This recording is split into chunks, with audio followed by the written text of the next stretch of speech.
Bakunzi bacu, bakunzi ba BM4 Plus, nkunde ndabaramutse ndabahe n'ikaze makino kiganiro cacu ca rino joro, aho abenshi bari badusavye amakuru y'ibiriko biravugwa na cyane muri UVIRA. Novuga yuko muri UVIRA urusoro ruvuga ubuhuha, ibintu bitoroshe na buke buke, ni nyuma yaho habereye ibiganiro byo kugira ngo intambara zihagarare ku mpande zose.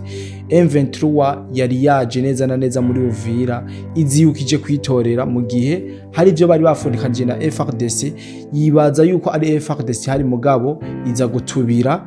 Novuga yuko yatubiye yaguye mu kantu, isanga iguye mu vyara by'ingabo z'u Burundi. Ivyo navyo ntivyashoboye kuborohera cyane, ndetse imigwano yaciheraho nyene kugiza n'isa tuvugana, imigwano iracavuza ubuhuha. Ingabo z'u Burundi n'ingabo za M23 na wazalendo, ubu ibintu ntivyoroshe. Ibi navyo nivyo tugiye kugaruka ko hano makuru yacu.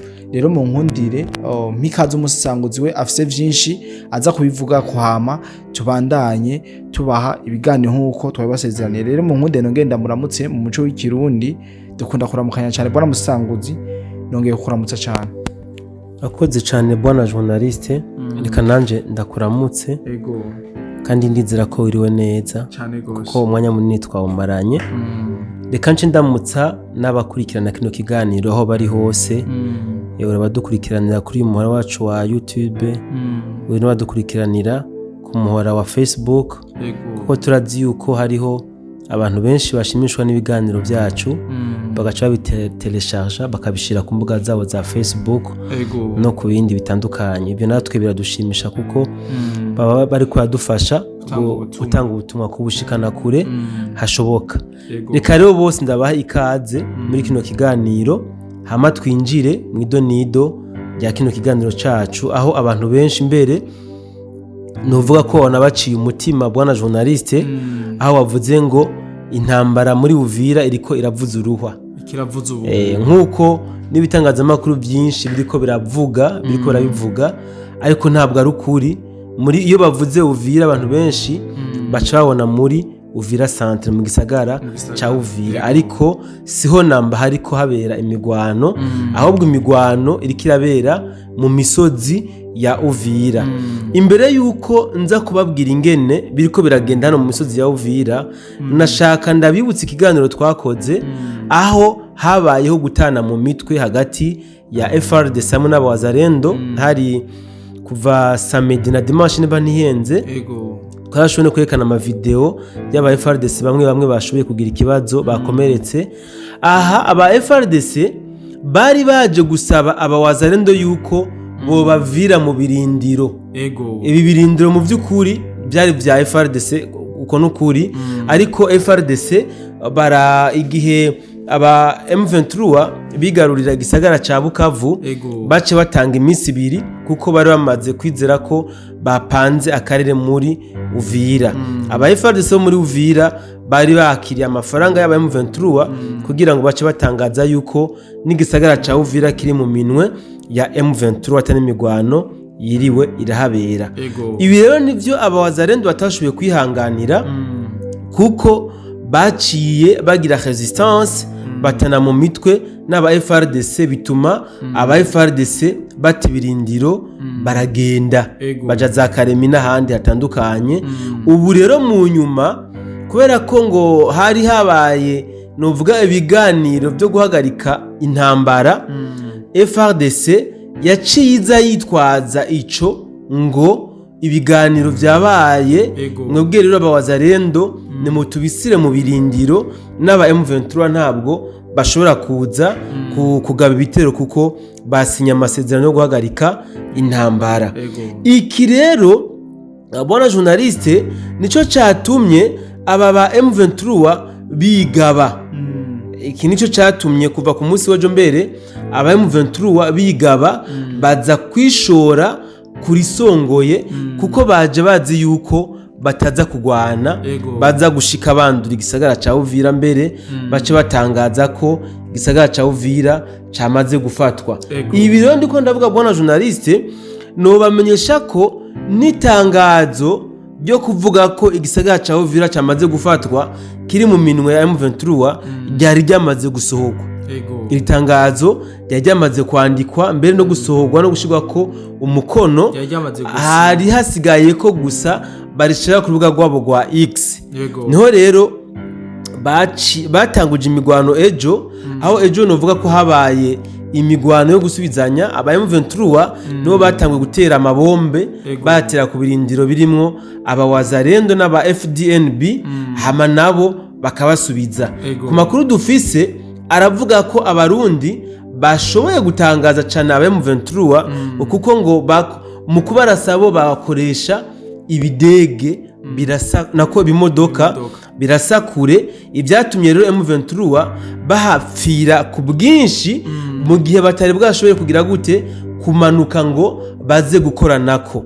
Bamaze kubona ko neza cyane, bamaze kubona ko rero bariko barabangamirwa na bino bimodoka biriko bikoreshwa n'abarundi byarasa kure, niho baciye bakora ikintu bita kudeboroda. Abazi ibintu bya gisirikare baca bitahura, n'abatabize bazi igifaransa mumva ko nukudeboroda nyene, baciye bigaba babinjira mu ngabo z'u Burundi. Ibiro byabaye mu ijoro ryakeye, ukuva mu ijoro ryo kuwa 28 rishira wa 29. Amakuru dufise nuko habaye intambara yo mwibanga, intambara bucece, aho mbere batubwira ko abarundi ngo basa nkaho baciye bibikira inkoho, batanga gukoresha ubufuni n'imbugita n'imipanga na cyane cyane tuvyumva ko rero aba M23 ngo ntibashoboye koroherwa muri kino gitero ubwabo bagavye, kuko bo baje bazi ko FRDC iza kuba ariyo ifise ibirindiro, maze bagashika bandura batangaza yuko hashoboye kuja mu minwe ya M23 na RDF.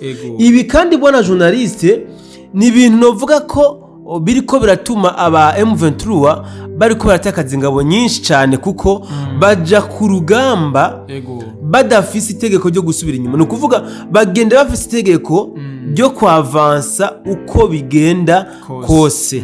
Aha urazi bwana journaliste imisi imigwano ibereye hano mu mashamba ya UVIRA, mu misozi ya UVIRA, nigiye kitari gito tuvuga iby'imigwano irabera ngaha, nubwo kandi kuronka inkuru zo muri kano gace bigoye cyane bwana journaliste, kubera ko ahantu haba hari aba FDNB ntabwo bakunda yuko ibyo bariko barakora bija habona.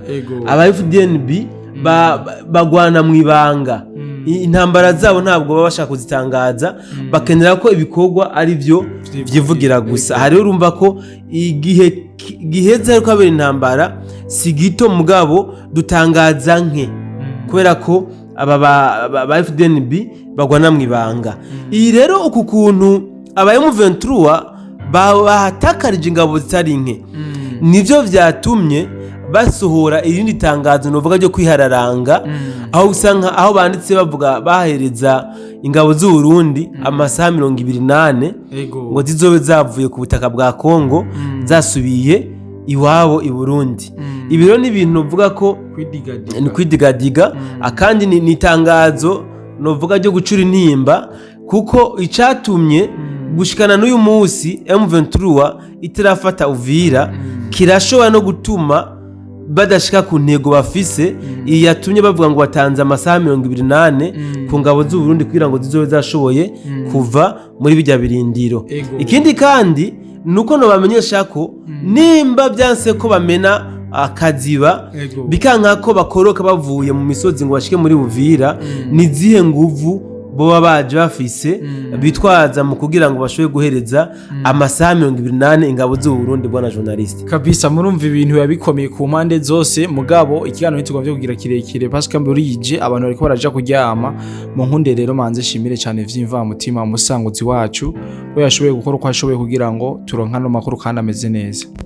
Yego cyane bwana journaliste, kandi ndagushimire amasaha ageze kure, kanje nshimira n'abadukurikirana mbere ndabifuriza ijoro ryiza, kuko ahantu amasaha ageze sinzi yuko tuzakongera mu kindi kiganiro. Kabisa nkuko muvyumvise amasaha ageze kure, nizere ko tuzokongera guhurira mu bindi biganiro vyo ku munsi w'ejo. Uwiteka niyongera ko dutiza ubuzima, ndanabasezerana ndanabifuriza ibihe vyiza. Bye bye.